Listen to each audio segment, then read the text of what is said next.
Why, hello! Another gun video, and a special gun video at that. For today, we have a G3 for the discerning connoisseur. Alright, I can't do that voice anymore. Cyrano de Borjak, never again. But let's be serious for a second. I want to remind all of you that these guns are indeed fun, but they're not toys. Always exercise responsible gun safety by always having the muzzle of the gun pointed in a safe direction while you're at the range and at home. Keep your finger off the trigger until you're ready to shoot, and always be aware of what you're shooting at and what's behind it. Okay, enough safety time.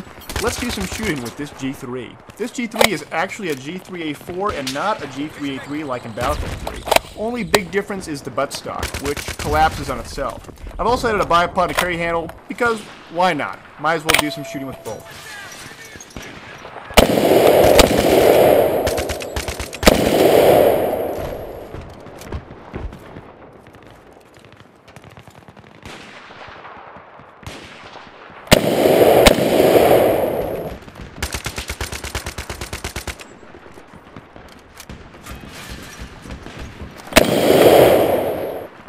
And there you have it, the G3 in real life is quite loud. And technically speaking, this really isn't a G3, but instead a PPR-91, which is a US-made semi-automatic clone of the G3 by Heckler & Koch.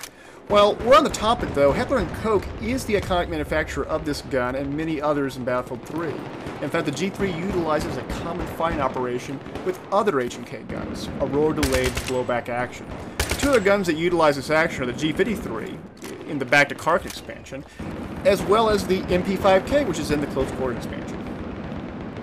Alright, let's get back to shooting with some bipod action.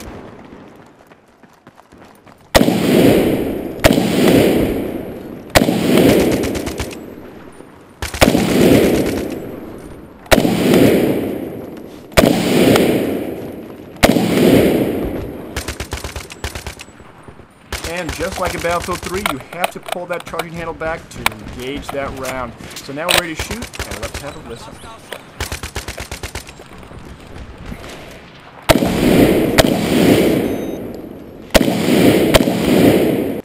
Okay, enough bipod time, more shooting while standing. The G3 was made not only by H&K or Heckler & Koch out of Germany, but also licensed manufactured in dozens of other countries, including Norway, Sweden, Pakistan, Iran, Portugal, and Turkey.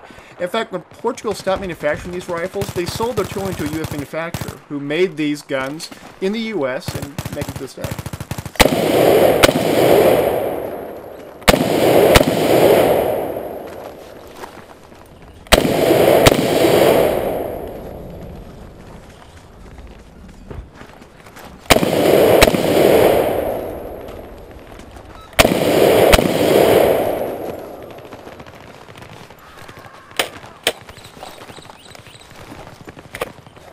The G3 is what is called a battle rifle, which means it's chambered in a full power rifle cartridge, in this case 7.62 by 51 NATO.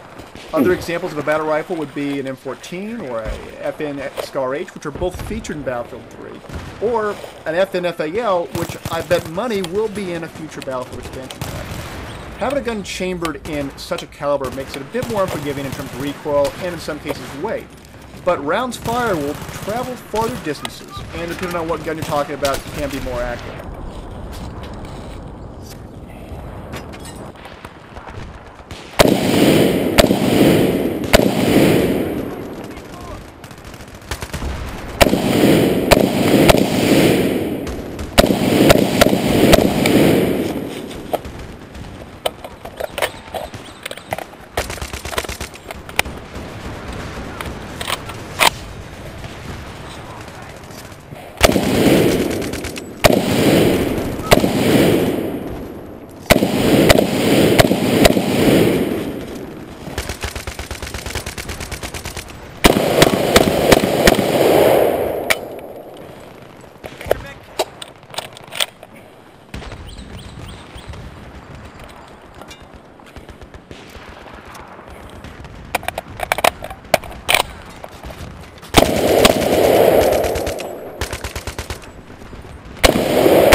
militaries have opted out of using these kinds of rifles for their standard infantrymen, in large part because of the weight and ammo constraints associated with a larger caliber rifle. The heavier the bullets are, the bigger they are, the less you can put in the magazine, the less you can put in a person, because they weigh you down. A soldier is simply not going to be able to carry as many cartridges on his person and will become more fatigued when carrying a heavier load, especially compared to intermediate caliber chambered rifles in 5.56x45 like it with the M16s, or 5x4, 5x39 like the AK-74s. This isn't to say that no militaries use them. They're still quite popular across the globe. They even have colorful names, such as the Norwegian hand cannon, or handheld artillery, as said by the Iraqi military. Anyway, back to the G3. The G3 is a unique gun to shoot, mostly because of the roll delay blowback action. It simply feels different compared to a gas impingement system like what you see in AR-10, or even a gas piston system like we see with the SCAR H's or the FN-FALs. Despite this cool action, there's a lot of cons to this rifle. The ergonomics are terrible. The trigger is terrible. It's like a 12-pound trigger. It's really sloppy. It has a lot of distance to go before it goes off. It is a battle rifle made for combat. It's not some super accurate rifle, although it does have some pretty unique properties that make it a more accurate rifle compared to other rifles of its kind out there. In addition, the charging handle is just monstrous. Yeah, it's cool to lock it back and then slap it down, but after a while you yearn for something more elegant, like an FN-FAL or SCAR H or even an M14. Although, I'll tell you, compared to those other guns, the M14 actually has a pretty terrible recoil compared to any of the other guns. G3 is different, it's a bit more heavy-hitting, but it's manageable. M14s I can't stand whatsoever. Give me an FN-FAL.